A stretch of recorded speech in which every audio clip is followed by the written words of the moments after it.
Kalau suatu hari robot bisa bicara, punya emosi, dan meminta hak, apakah mereka pantas diberikan status warga negara?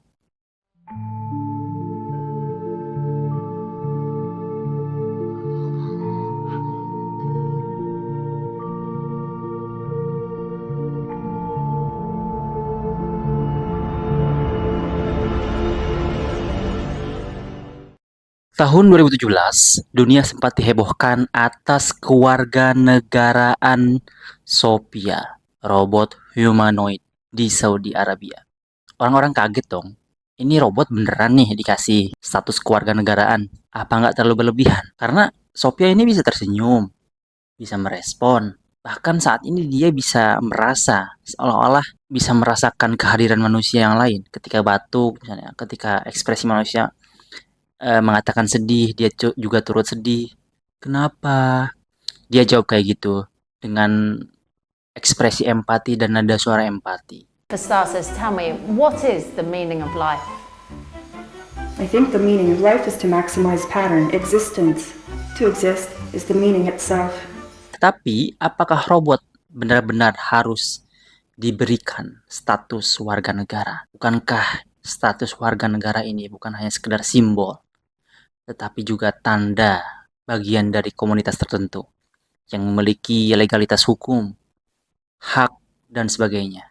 Apakah robot yang selama ini kita sebut sebagai alat cukup penting untuk dijadikan atau diberikan status kewarganegaraan? Selama ini, manusia selalu memisahkan antara teknologi dan dirinya.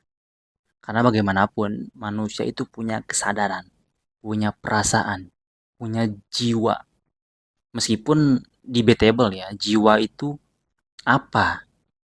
Menurut neuroscience, jiwa itu ya hanya mirroring gitu.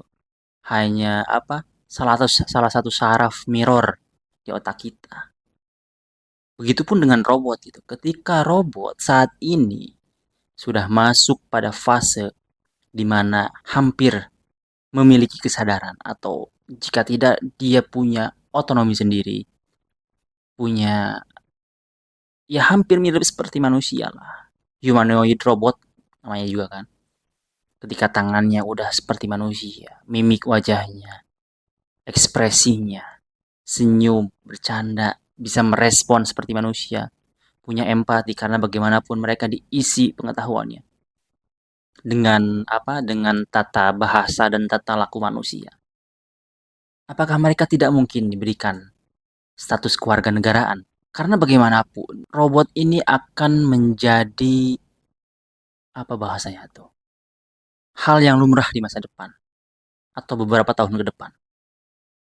Dengan kecanggihan dan kecepatan teknologi, robot bahkan bisa menyamai manusia, bahkan menggantikan manusia dalam hal pekerjaan. Ketika misalnya nanti robot benar-benar memiliki otonominya sendiri, kesadarannya sendiri, bahkan dia bisa misalnya isi ulang sendiri atau membuat dirinya sendiri lagi karena tidak mungkin robot bisa melahirkan ya. Mungkin itu satu-satunya yang tidak bisa robot lakukan, melahirkan.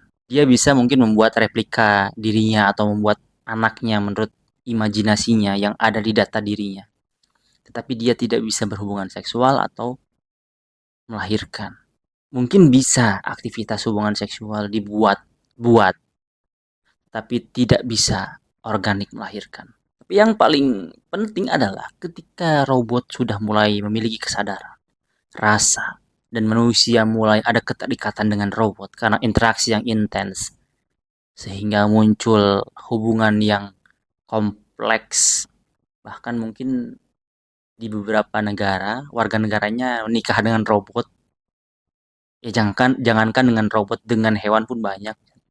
Dengan buaya, dengan anjing, bahkan ada yang dengan anime gitu kan. Apalagi robot ketika dia bisa dijadikan partner yang sangat mengerti. Ya karena memang mereka diprogram untuk misalnya bisa mengerti orang lain. Bagaimana dengan status kewarganegaraan nanti? Ketika robot misalnya nanti diberikan status kewarganegaraan, timbul pertanyaan lagi. ketika dia di Indonesia, tapi produk Jepang, bagaimana status kewarganegaraannya? Apakah status kewarganegaraannya adalah mengikuti di mana dia dibuat, atau di mana dia dimiliki, atau di mana dia hidup? Itu menjadi sangat kompleks. Bagaimana kemudian status politiknya, hak politiknya, hukumnya? Apakah ketika robot menyakiti orang lain, atau ketika menyakiti robot lain akan dipenjara? Apakah ketika manusia melakukan tindak kejahatan terhadap robot, atau robot terhadap manusia, itu mendapatkan konsekuensi hukum? Ini perlu untuk dibahas lebih lanjut. Karena bagaimanapun, ketika robot hadir tanpa adanya regulasi yang jelas, bahkan terhadap status kewarganegaraan, akan menjadi sangat kompleks. Meskipun begitu, jangankan robot, manusia saja di beberapa negara masih tidak memiliki status kewarganegaraan yang jelas. Misalnya di Sri Lanka atau di Myanmar, di beberapa desa yang bahkan negaranya saja mengusir mereka sampai membakar dan lain sebagainya. Ya mungkin akan tidak adil ketika misalnya nanti robot diberikan status sebagai warga negara, sementara manusia yang jelas-jelas memiliki rasa yang sama, penderitaan yang sama dengan manusia yang lainnya, tetapi tidak diberikan sama sekali. Dan yang lebih penting adalah bukan tentang bagaimana robot mendapatkan kewarganegaraan, tetapi bagaimana nanti manusia pekerjaannya diambil oleh robot. Apakah orang-orang yang punya kuasa atas regulasi terhadap teknologi ini memperhatikan efek dari dibuatnya robot-robot humanoid ini, sehingga para owner perusahaan itu lebih memprioritaskan atau lebih memilih mempekerjakan robot dibanding manusia. Dan secara konsekuensi, peredaran uang atau harta hanya di segelintir orang saja, karena tidak terbagi merata.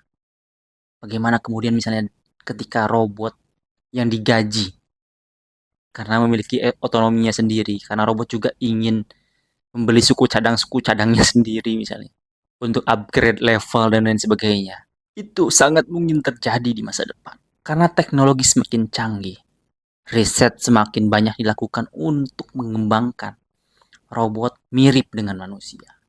Tapi perlu diperhatikan bagaimana nasib manusia itu sendiri. Apakah manusia akan punah dengan atau oleh manusia yang lain yang menciptakan alien-alien baru dalam bentuk robot dan AI. Robot fisiknya seperti manusia, otaknya seperti AI. Bayangkan betapa luar biasanya nanti ketika manusia hanya mampu mengkonsumsi atau mengenerate data yang tidak seberapa dengan AI. Ketika robot diberi fisik seperti manusia, tetapi otaknya dimasukkan data yang komplit di seluruh dunia, akan sangat mungkin manusia digantikan perannya oleh robot humanoid. Dan ketika itu, tentu ruang dan batasan dan regulasi harus jelas. Karena kita yang menentukan, yang melahirkan robot itu sendiri. Jangan sampai kita atau lebih-lebih orang yang tidak punya power tergeser atau terpinggirkan atau teralienasi oleh robot humanoid. Ya semoga ini dipikirkanlah oleh orang-orang yang punya kuasa dan punya data akses terhadap pembuatan teknologi-teknologi canggih tersebut. Karena bagaimanapun itu akan berefek pada kita yang tidak memiliki kuasa apapun untuk mengatur atau menjual belikan robot itu sendiri. Karena ini real, pasti bakal terjadi. Mungkin nanti supir-supir udah mulai pakai robot misalnya. Satpam pakai robot di Jepang juga kan. Udah mulai pakai robot. Gojek pakai robot itu kan. Lebih-lebih ketika mereka bisa meminimalisir kecelakaan misalnya kalau di jalanan. Nah, sudah terotomatisasi semua. Ini perlu dipikirkan bersama. Perlu ada regulasi. Di Eropa mungkin udah mulai dibahas, tapi bagaimana dengan di Indonesia? Meskipun kita belum memiliki atau memproduksi robot-robot yang canggih-canggih itu, tapi kita pun perlu meregulasi. Semoga pemerintah kita sudah mulai mengarah ke sana. Karena bagaimanapun ini sudah di depan mata. Semoga bermanfaat.